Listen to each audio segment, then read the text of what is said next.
Hello, hello, Merry Time Zone friends, it's Matt here today bringing you another demo for the channel, courtesy of steamnextfest February 2024. Today, we are going to be playing Lost Twins 2. I've seen this all over Twitter and I've been avoiding too many spoilers of it. All I know is it's really cute and a little puzzler game and I'm really curious about it. We're going to play this today with pretty much no context, so without further ado, grab your covers and settle in. So today we are playing Lost Twins 2, and what little I've seen of this on Twitter and from friends that have played it, I know it to be a very cute little puzzling game. Just from the menu alone, I can see what people mean by cute. This is adorable. The girl with the little fox outfit right now, like in the moon necklace, she is living, and I wish I had that same thing, the cape with the little fox hat and the tail, please. I know very little about this, so we're going to learn about it together today. Let's go straight to the Steam page and see what we're about to get into.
Lost Twins is an incredibly cute puzzle adventure that will challenge, entertain, and maybe even inspire you.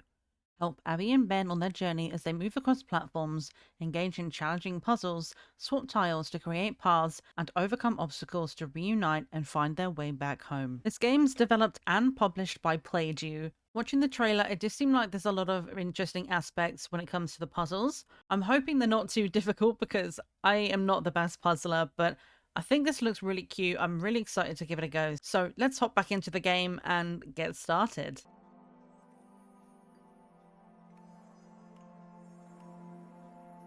We load straight into this bedroom, which is any child's dream, honestly. Got this beautiful color palette. We've got all the dinosaurs. We've got Rubik's Cubes and the planetary mobile.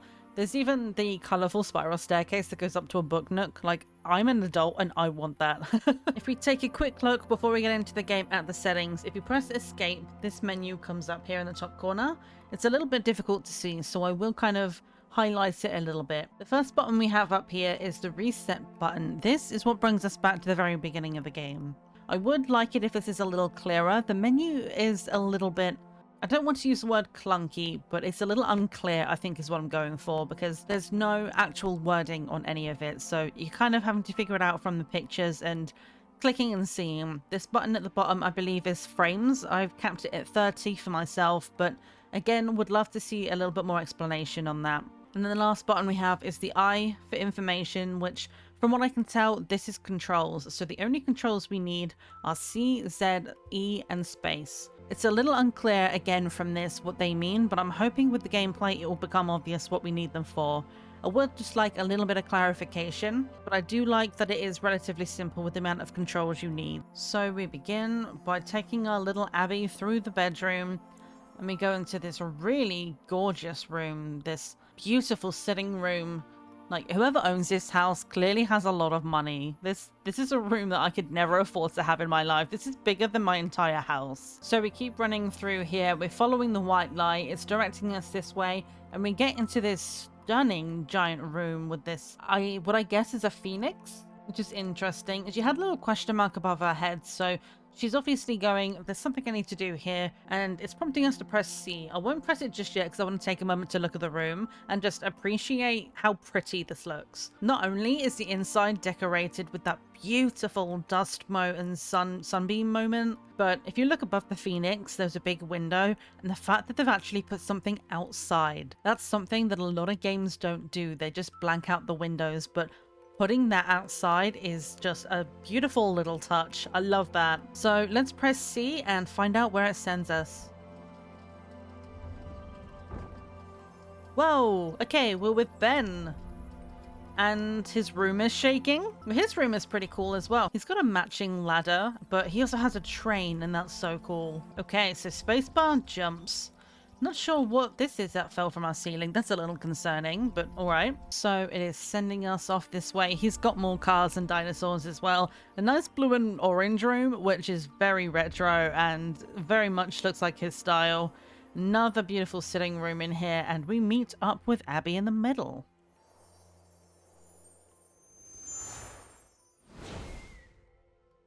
Oh, hi.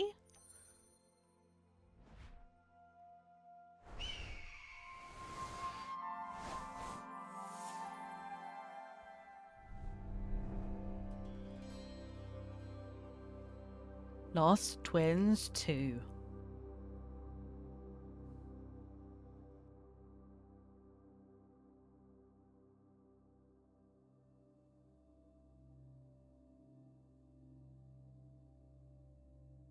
Oh. Okay, we're popping out. Oh, what is this? We have a magic feather. Nice. It looks like we can collect 3, so that is good to know. We'll make sure we keep our eyes out for that. Oh my gosh. That was the most adorable idle animation I have ever seen. With the little yo-yo, please. Also, what is with the majestic castle in the background? Are we in medieval times? Like, what happened? Where are we?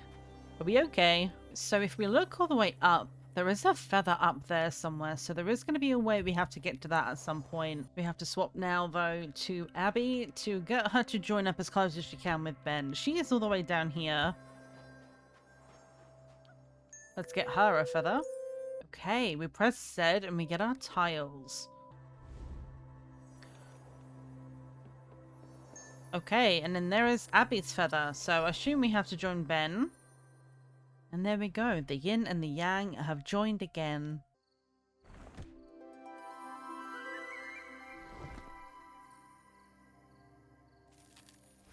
Ooh.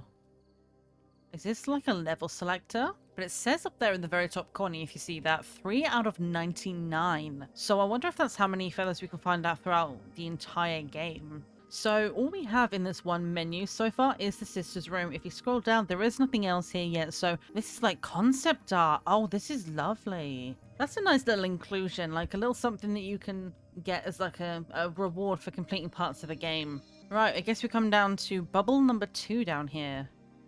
Let's start a new level.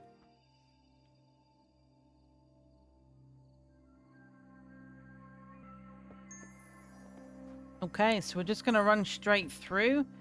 We've got 2 feathers as Abi, and she's over here. We then press C to hop back to Ben. And with him, we can start running. We have reached the end of this part of the map, though, so we have to press Z, pick up the tile. There we go, and we rearrange them so that he's able to move forwards.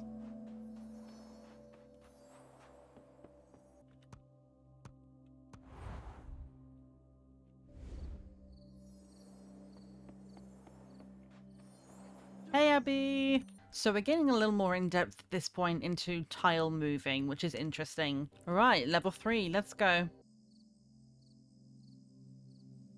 Ooh. This is an interesting looking room. Okay, we've joined those rooms up now. Oh. Okay, that's interesting. So we have to push this on there to keep the door open. Get the feather, and then we can go. I am very curious by the lore of this game. Like, where are these kids? Why is there a phoenix? And what's all the magic about? Like, where are we? Is this a dream world? So now we can go through here. Why does Ben sound like a grown man? Did you hear that? Right, well that's 2 feathers. Now we jump down, we go through here. And then I guess we go back here, we jump, get the last feather. And then I guess we have to rearrange the rooms again, like that. And then we hop back, and then we swap here. We put her on the button. Swap back to Ben, and then we can get through. So I loaded up Steam to see if there's any more information about the lore. There doesn't seem to be a lot explained in the game itself. And something that it says here in Steam is that we have to guide Abi and Ben on their journey to find a way back home across a whimsical, polygonal playground, crafted with an enormous amount of care. Is it the mystical Feng Huang leading them home or steering them down a rabbit hole? Inspired by Miyazaki, the art style merges soft, painterly backgrounds with simplified, memorable characters and fluid animations. With the mention of Miyazaki, that explains a lot. I can definitely see the influence, and for anyone who doesn't know, Miyazaki is the creator of Studio Ghibli. And as soon as I read that and I looked at those characters, I immediately saw Ghibli. Makes a lot of sense now. You can see a lot of the influences. It did not say, however, anything about the lore of the children or much about the world. It did mention Feng Huang, and I'm not sure what that means, but I'm hoping it will be explained. I'm curious Feng Huang might be the phoenix. And also I apologize if I'm saying the name wrong, but until they say it out loud, I'm going to say what I think it says. So we start our life as Ben. I'm going to swap straight over because I want to see what Abi has down here. Okay, so Abi doesn't have much. We have to move some tiles in place for her first. But this room is gorgeous, by the way. Like the glow from these crystals.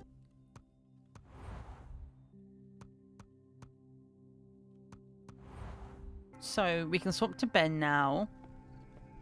Push this boulder all the way here, which opens that up and gives us free reign. I really hope I was meant to jump down there. I guess we're about to find out if that was a bad idea. I might have messed up. I see what we have to do. Okay. You see the blue where Abi stood right now? If you put these together, it will fall.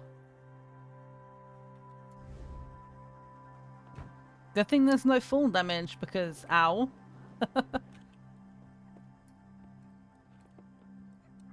Now if I could jump like a normal person, there we go. Nope. Needs to go higher. Yay! Alright, now I guess we have to move another bit over here. Now she can get through this way. But the question is, how do we get this other feather? I think I figured it out. Let me rearrange them. It took me a second, but I figured out how to do it. If you arrange them like this, the yellow box that's all the way on the right hand side right now, we can push that all the way through the door and then we can put it underneath the feather. I got there. It took me a second, but we got there. Pushing boxes through the medieval castles. Get that citrine in the background. Excuse me, Ben. Excuse me, Ben. Thank you. Okay, I think with this arrangement... Sorry. Oh god, I just dropped that on his head. I'm so sorry. Sorry, Ben. Ben, you're really in my way, honey. I think we can both get up here. Well, they can get up there. I can't. Just bear with me 1 second. I have a plan. Ben, you go up there. Swap to Abi. Abi climbs as well. And now we both have them on this platform, and all it takes is a little bit of rearranging. So we both go through here onto this side. Bop, bop, bop, bop, bop, bop. And then, there we go. Hey, we got there in the end. Woo! I'm really curious if the feathers we're picking up are from the phoenix, and if so, are they lost feathers that we're bringing back to him? Or did they drop them on purpose? I'm curious. I'm very curious about the lore of this phoenix. What's its purpose with us? Let's see what we want to do here. It looks like Ben's already with the phoenix, so we need to get Abi to him. So let's start with Abi and just see what we have in this room. Okay, so we can drop that, but we can't keep it there. We need to have an object there. And we do have a ball that's up on Ben's piece.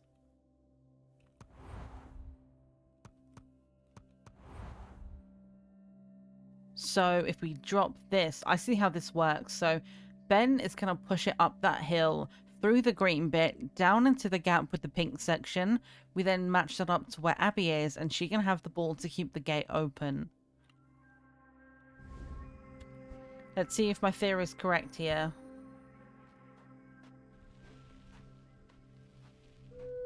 Damn, that is one strong toddler. Pushing this up there. Also, he's probably not a toddler, but he looks very small, and I'm not that strong. Ooh, well that was fun. Well, let's go grab this feather, and then we'll put the ball into this gap. We then swap to here, and rearrange these so that the ball is on top. Make sure Abi's not stood underneath it, because that's very dangerous. Don't do that at home. Yeet. Now we can swap to Abi, and she can push that on, which means we can go through here now. Sweet. And now she can come up here. So now Abi is where we need her. Ben, however, we need to get him to come down and do the same. And now we're together.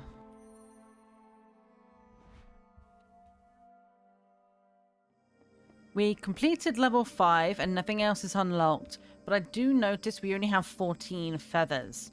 So I'm wondering if we need to get the extra feather and have all 3 from this level to be able to complete it. So I'm going to hop back in, see if we can find where the feathers are, and make sure we get all 3 of them.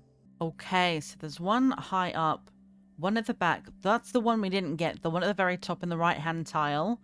We did not get that one. We need to make sure we swap back to that quickly before the end. So let's just quickly go through the puzzle, get that last feather, and then we'll see if we can unlock the next one. Ah, I see. If Ben jumps on the boulder, he can get over here. Woo! Let's go. Ta-da! 15. The next level has still not unlocked, so I think that's it for the demo. But this has been really fun, actually. Puzzlers aren't my kind of thing usually, but this is really cute. I love that the art is inspired by Ghibli. That's really interesting to me. The character of the Phoenix really has me intrigued. What are they up to? Is this their world? Are we in a dream? One thing I did see about this game is that it is best experienced with controller, but I played on keyboard just to see how it felt, and it wasn't too bad on keyboard, honestly. I can see how this would be easier with console with some of the movements, but it is playable easily enough on a keyboard, so if you don't have a controller, you don't have to worry about that. It's not that bad. I think this game has a lot of potential. The puzzles are interesting, but luckily not too difficult. I imagine the further through you get, the more complex they get, obviously. So for me, just these 5 levels were accessible. For me, not being very good at these kind of puzzles, it took me a moment to work them out, but not so long that I was stuck and frustrated, which I really appreciate, especially for a demo. If this is an example of what's to come, then I'm excited to try it, because these aren't my usual types of games. That being said, I do want to see some changes to the menu, just make it a little bit clearer, have some actual text on there so we know what it is that we're changing. and some other resolution options. Obviously, this being a demo, there are going to be things that might not be in this version, which hopefully will be a full release, but that'll be one of my pieces of feedback. Otherwise, I think this is really cute, and for this being the first kind of this type of game that I've really gotten into, I think this is a really good one for me to start with. If you want to keep up to date with Lost Winds 2 development, in the description as always, you'll find the information for the dev for their Twitter, and they also have a YouTube and a Facebook page. All of those are linked on their Steam page, so if you want to wishlist it, hop over to the Steam page, give it a wishlist, and scroll to the bottom of the description for all their other socials. This has been a nice, chill, cozy kind of vibe today. I hope you've enjoyed watching. Thank you so much for being here. For now though, please leave your comments, suggestions, and feedback down below, and remember, it's always tea time somewhere in the world. Bye bye.